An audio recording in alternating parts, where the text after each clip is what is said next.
Knee pain, back pain, shoulder pain, ఎటువంటి మొండి నొప్పులనైనా తగ్గించే clinic Indo British advanced pain clinic. ఇప్పుడు దీనికి పెద్ద భాష అక్కర్లేదు, స్పీచ్ అక్కర్లేదు. 9 మంది టీఆర్ఎస్ పార్లమెంట్ సభ్యులుంటే 6 మంది టీఆర్ఎస్ పార్లమెంట్ సభ్యులు పార్టీలు మారి వేరే దగ్గర పోటీ చేస్తున్నారు. నాగర్ కర్నూలులో రాములు గారు, ఇవాళ బీబీ పటేల్ జైరాబాద్లో, ఇట్లా 6 జాగాలలో బీఆర్ఎస్ పార్టీకి టికెట్ ఇస్తానన్నప్పటికీ కూడా పోటీ చేయకుండా బీజేపీ పార్టీ నుంచి పోటీ చేస్తున్నారంటేనే మనకు అర్థం కావాల్సింది ఏంటంటే ఇవాళ బీఆర్ఎస్ పార్టీ ఫీల్డ్ మీద లేదని.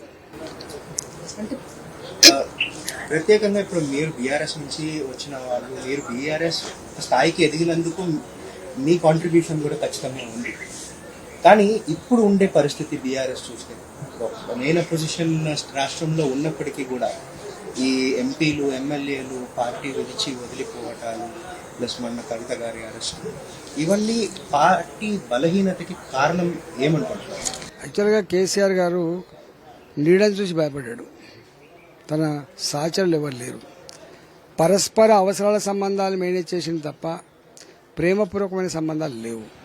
రెండవది బానిసలు యజమాని అనేటువంటి సంబంధం కార్యకర్తలకు, కింది స్థాయి నాయకులకు కేసీఆర్ కాడుకుంటున్న సంబంధం ఏంటంటే నేను ఇచ్చేవాడిని, మీరు పుచ్చుకునేవాళ్ళు, నేను యజమానిని, మీరు బిచ్చగాలనేటువంటి ట్రీట్మెంట్ ఉండే. ఆయనకి ఇప్పుడు ఈ మాట వింటే నచ్చకపోవచ్చు కానీ ట్రీట్మెంట్ మాత్రం గట్లే ఉండే. అందుకని ఇలా ఎవ్వరు కూడా ఇన్ని సంవత్సరాల పదవులలో ఉండి కూడా వాళ్ళ చుట్టూ తిరిగిన వాళ్ళు, వాళ్ళతో పాటు డైనింగ్ టేబుల్ కూర్చొని తిన్నవాళ్ళు, ఆహా ఓహో అన్నవాళ్ళు, మేము కూడా కేసీఆర్ కుటుంబ సభ్యులు భాగం అన్న వాళ్ళందరూ కూడా వెళ్ళిపోతున్నారు. అంటే ప్రత్యేకంగా ఈ ఎలక్షన్కి ముందు, ఇప్పుడు అసెంబ్లీ అయినా సరే, ఎప్పుడైనా సరే ఈ ఎలక్షన్కి ముందు జనరల్గా ఈ డిఫెక్షన్స్ అనేది చాలా చూస్తున్నాము. ఇది ప్రజాస్వామ్యానికి మంచిది అనుకుంటున్నారు. అంటే అంతా ఎవరికి వాళ్ళుగా అలవాటు చేసిండ్రు. నాకు తెలిసినంత మేరకి రాజశేఖర్ గారు ఫస్ట్ తెలంగాణ ఉద్యమాన్ని అణిచివేయాలని చెప్పి 10 మంది శాసనసభలు తీసుకుపోయిండు. 2005-06లో డబ్బులు ఇచ్చే తీసుకుపోయిండు, ప్రలోభ పెట్టి తీసుకుపోయిండు. ఆ తదుపరి 2014లో టీడీపీ ఎమ్మెల్యేలు మేము కూడా తీసుకున్నాం, కాంగ్రెస్ పార్టీ ఎమ్మెల్సీలను మేము కూడా తీసుకున్నాం.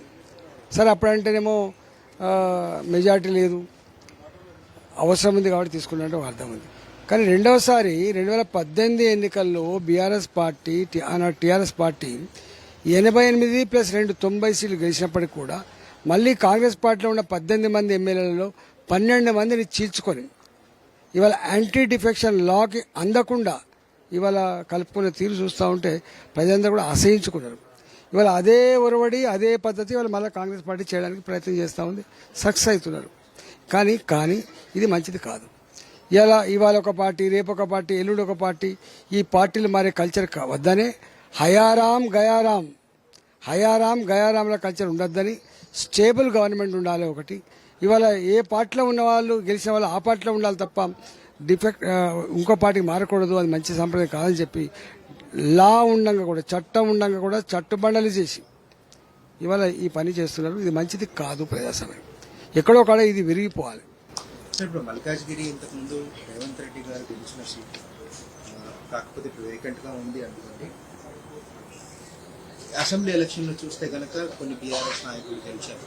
కానీ బీజేపీకి ఇక్కడ గట్టిగా అవకాశం ఉందని మీరు ఎందుకు నమ్ముతున్నారు? మీకు గెలిచే అవకాశం ఇది మోడీ కారణం వల్ల అనుకుంటున్నారా, లేకపోతే ఈటల కారణం వల్ల? యాక్చువల్గా మీరు తప్పు మాట్లాడుతున్నారు. రాబోయే ఎన్నికల్లో భారతీయ జనతా పార్టీ గెలుస్తానని అంటున్నా. ఇక్కడ రేవంత్ రెడ్డి ఎంపీ ఉన్నప్పటికీ కూడా కాంగ్రెస్ పార్టీ ఒక ఎమ్మెల్యే కూడా గెలుచుకోలేదు. 7 సీట్లు బీఆర్ఎస్ పార్టీ గెలిచింది. అప్పుడేమో మళ్ళీ ప్రభుత్వం వస్తుందేమో అనేటువంటి భావంతో, ఇవాళ ప్రభుత్వం రాదని అర్థమైన తర్వాత బీఆర్ఎస్ కేసిన వాళ్ళంతా కూడా ఈసారి మేము దేశం లెవెల్లో దేశం భద్రంగా ఉండాలంటే, సుభిక్షంగా ఉండాలంటే, సురక్షితంగా ఉండాలంటే, అభివృద్ధికి జరగాలంటే బీజేపీ దీనికి పరిష్కారం అని చెప్పి భావిస్తూ ఉంది. కాబట్టి ఇప్పుడు అంతా బీజేపీ అంటున్నారు.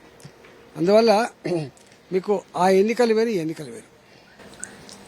సార్, అంటే ఇప్పుడు ప్రత్యేకంగా మీకు ఈ మల్కాజ్గిరి నుంచి పోటీ చేయడం, ప్లస్ పార్లమెంట్లో మీరు మీ పనితీరు ఎలా ఉండబోతుంది, ప్లస్ కాన్స్టిట్యువెన్సీ కాకుండా తెలంగాణకి ఒక గొంతుగా, ఎందుకంటే బీజేపీ మోడీ గారు అని అంటే ఈటల రాజేందర్ కూడా ప్రజలకి అందరికీ తెలుసు. సో ఆబ్వియస్గా మీ విజన్ ఏంటి? 44 సంవత్సరాలుగా భారతీయ జనతా పార్టీలో పనిచేస్తున్న వేల మంది నాయకులు, లక్షల మంది కార్యకర్తలు వెళ్తున్నారు. కళ్ళల్లో వత్తలేసుకొని చూస్తున్నారు.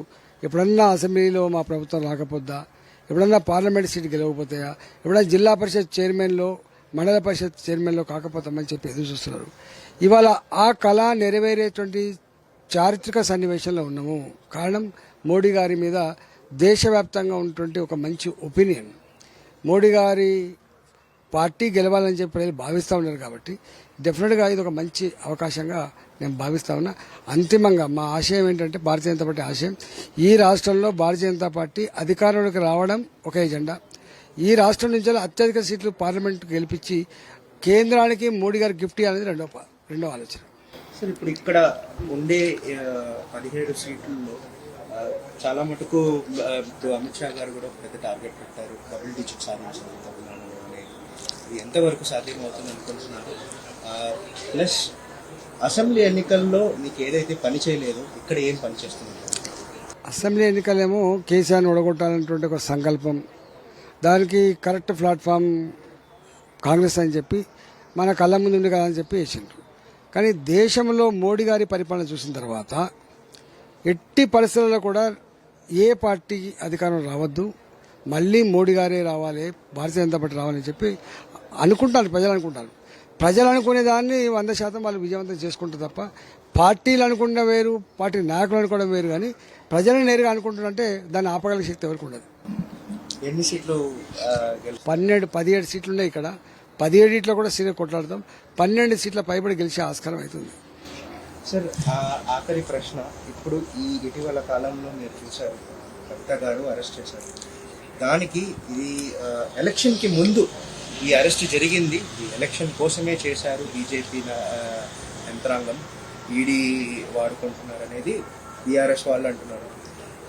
దీనికి నిజం? ఎప్పుడు భారతీయ జనతా పార్టీకి దర్యాప్తులకు, అరెస్టులకు సంబంధం ఉండదు. వాళ్ళు లిక్కర్ కేసులో కవిత గారి మీద అనేక అభియోగాలు మోపినారు. ప్రాసెస్లో ఎవిడెన్సెస్ అన్ని సమకూరిన తర్వాత ప్రాసెస్లో అరెస్ట్ చేసింది తప్ప ఏదో ఎన్నికల ముందు అరెస్ట్ చేసిండ్రు, బీజేపీ చెప్తారు, అంత తప్పు. మరిన్ని వీడియోస్ కోసం ఛానల్ ని సబ్స్క్రైబ్ చేయండి, లేటెస్ట్ అప్డేట్స్ కోసం వాట్సాప్ ఛానల్ ని ఫాలో చేయండి, అండ్ లింక్ డిస్క్రిప్షన్ లో ఉంది.